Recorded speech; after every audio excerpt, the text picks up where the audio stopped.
Hello, I'm Axel. I'm a webtoon artist, illustrator, and animator. Have you ever thought to yourself, man, I draw so slow. I wish I could draw faster. Then this is the video for you.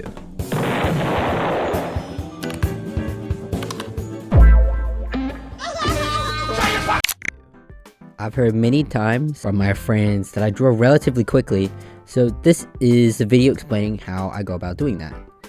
I work on my own webtoon, which requires speed to effectively produce an episode. So along the way, I've adopted a couple things into my workflow to create art at a relatively quick speed. These are my own personal observations and ways that personally work for me. These are not the be-all and end-all rules to draw quickly. Art is a highly personal medium, and your process is personal to you, is adapted to you, and to your own abilities. This is just me providing the knowledge I've learned through trying to speed up my own workflow in my artwork. This video is purely about increasing speed, and art does not need to be manufactured at a fast rate. It should be fun for you no matter how long it takes. This isn't contrast and compare, this is advice that helped me streamline my process. One isn't a better artist based upon speed, an artist is better based upon how they adapt and learn. Drawing speed also comes from clarity of intention. My first tip is to use all the tools available at your disposal, and by all, I mean all of them. My favorite current one would have to be the lasso tool, which is a brilliant tool that you can use to carve shapes in. You can create sketches just using the lasso tool, and it saves a ton of time coloring. Instead of scribbling in to fill in the colors or using the fill tool, the lasso tool can easily fill in your flats. It's one of my favorite tools. I use it in basically every part of my process. Another really big thing that surprisingly some artists, digital artists specifically, don't use is shortcuts. I have a shortcut thingamajiggy that I've remapped all the shortcuts and stuff to fit into Clip Studio Paint, which is my program of choice. Another tool is stamp brushes. Because I use Clip Studio Paint has a giant community asset store with a ton of free stuff. A lot of stamp brushes, chain brushes, fences, sparkles, you name it, is on there. I've collected so many that I'm in fact a bit of a brush hoarder. It's kind of bad actually. I have so many, but they are so helpful and so many of them were free. Another feature that Clip Studio has is 3D models, which you can once again download from the community asset store. There's a ton of poses and free stuff available at your disposal, so you can further purchase more 3D models. These are great for concepting or perspective, but you can become heavily reliant on it, so it's a double-edged sword. It can make your poses very rigid. Typically what causes the stiffness with the 3D models is because the human body isn't a posable figure, so it bends and warps depending on the person. So the 3D models don't necessarily do that, so it causes a little bit of stiffness in poses and stuff. But they are very good for concepting, perspective, and references typically. My favorite 3D model would have to be the 3D heads. A head has a ton of complex shapes, so it is rather difficult to conceptualize inside your own head. So the 3D models kind of create this fantastic use for perspective. When it comes to 3D heads, I asked my friend and current webtoon artist and author of the Egg Project, Aya, to give a comment on 3D heads because I saw her make a tweet about it and I was like, let me ask some professionals in the field. So this is what she said. While I think Clip Studio's 3D models are super useful to start learning anatomy, or just using them for difficult poses and perspectives you might be struggling with, becoming entirely dependent on them can really mess up your development in learning anatomy. Most of my own illustrations end up looking stiff, since the anatomy of the 3D models aren't entirely accurate. On top of that, it's like such a hassle to come up with a good idea, pose the model, and then burn out or lose motivation in the process, even before I can start drawing. That said, as a webtoon artist, I do make an exception. Personally, I think it's totally fair to lean on the 3D models. Because of tight deadlines, it makes it almost impossible to get everything I need to get done without using them. In that department, I do think that it's fine to use them, but like in general, it really messed up my development, and I still struggle with making my own poses without like leaning on them. And it sucks because all my things turn out super stiff, so. Thank you, Aya. A tip you hear often is most likely to flip the canvas. I've heard so many of my artist friends roll their eyes at this, and you yourself has probably heard this tip before. However, it is very useful. On my shortcut thingamajiggy, I have the F hotkey to flip the canvas. I flip my screen so much that when I speed up my recordings for my speed paints, that my art looks like it's dancing, and it's kind of disorienting. I may use it a bit too much, to be honest. What happens when you flip the canvas is your brain's perception has gotten so used to seeing your drawing in one way that when you flip it, it is a new orientation.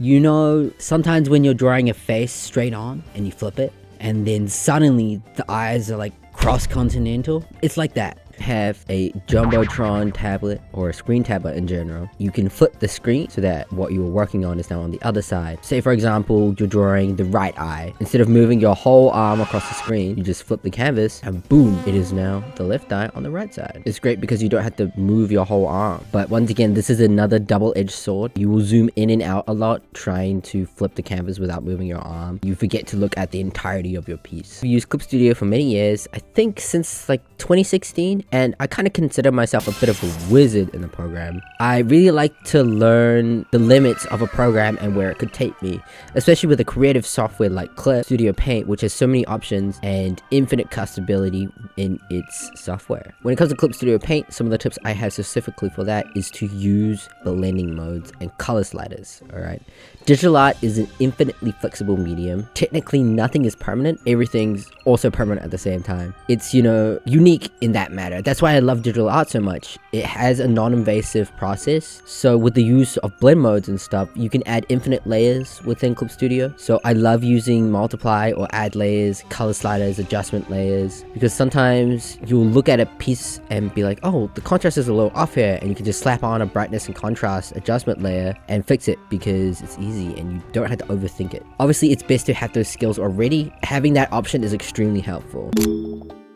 My next tip is to think about the larger piece rather than the smaller details. Rendering everything is awesome. Alright, I'm guilty of this. When I was younger, I would spend weeks on a piece just rendering every single detail, like every single eyelash. And while that is fun and all, you know, you can create amazing pieces of work that way. It's just that some of the detail can be lost in the overall picture. And if your objective is to draw faster, sometimes cutting down on those details can really speed up the process. You can still make a beautiful piece for artwork and have less details in the focus areas. For example, you can have the face fully rendered, but some of the hair isn't rendered. That's okay, because people are looking at the focal point first. Another tip I have is if your sketch isn't working, just do it again. Alright, this is something I live by. A lot of my Clip Studio time lapses are funny to look at because I'm constantly resketching this starting pose because I just can't get it right. And if I'm taking too long to do a sketch, I'm just gonna do it again. Because while it may sound counterproductive, if you spend 30 minutes polishing your sketch, you just can't get right. You will spend not only longer on the sketch, you will spend longer making up for the rest of it in your progress. And when you spend longer on a sketch, that sketch ends up being kind of stiff and overthought about, where if you spend, you know, 10 minutes on a sketch, it's gonna be nice and fluid and a lot looser. It is something you can practice through gesture drawings to speed up.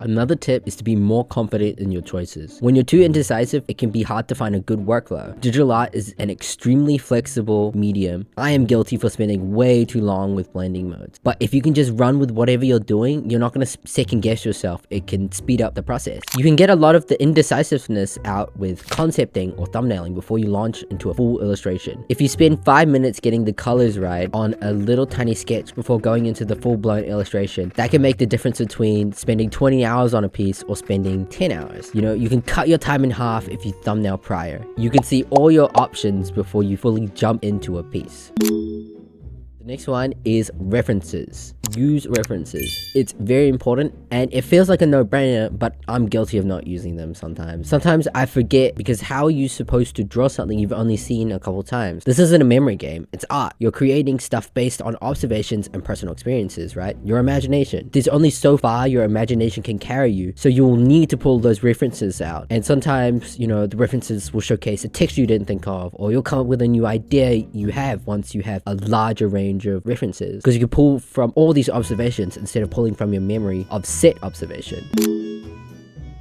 Another thing is staying in your comfort zone or branching out. The speed at which you draw can fluctuate depending on how comfortable you are with the subject matter. You do need to move out of your comfort zone to progress. So continue learning and you'll gain a sense of speed or ease in aspects of your art. When you're searching to improve art skills, there will always be a sense of slowness to the learning process. Trial and error is always going to take time. There is no quick shortcut. If you could speed through it, there'd be no need to learn anything, right? So take learning slow.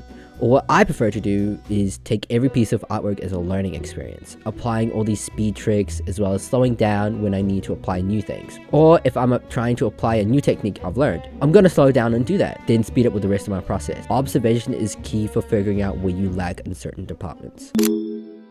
The next thing is going back to basics. This is another thing you hear quite often. It's still really important. My biggest tip for going back to basics is understanding 3D form. This is a rather large topic to grasp as 3D form can be super complex. But the simplified version is, can you spin a cube around in your head and can you place things within that cube? Can you place a sphere within a cube? Another important thing is understanding various forms, not just a cube. Sometimes understanding things like organic shapes within 3D space can really help you build out your base of your drawing quicker. Fully grasping these shapes can get a bit of time getting used to. When you have confidence in that skill, it will speed up your workflow a ton.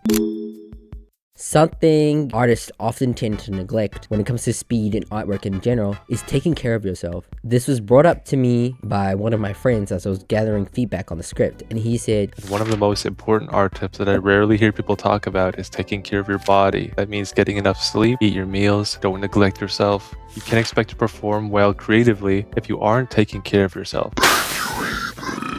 And yeah, how are you supposed to draw quickly if your body is lacking the fuel to do so? Obviously, I'm guilty of not taking care of myself. I'm only human, you know? I'm bound to make mistakes. But putting art as a reason for self-care has helped me get better at looking after myself, even though it is somewhat unconventional. Alongside that, taking breaks is really important. Are you frustrated at your current progress? Take a break. Can't come up with any ideas? Take a break, you know? Go outside, go have a drink of water, go stretch, go do something else but drawing. Sometimes you need that break to fully comprehend what you're actually drawing. Also, taking care of your wrists is very important. Stretch those all the time. Overall, I think drawing is a highly personal, or making art in general, is a highly personal experience and process. Your workflow is going to be different from mine, and my workflow is going to be different from yours. Thank you for listening to my video. This is my very first video, so it's going to probably be a little bit janky. I stream live on Twitch most days, or like every second day. You can come catch me there. But yeah, thank you guys so much for watching. See ya.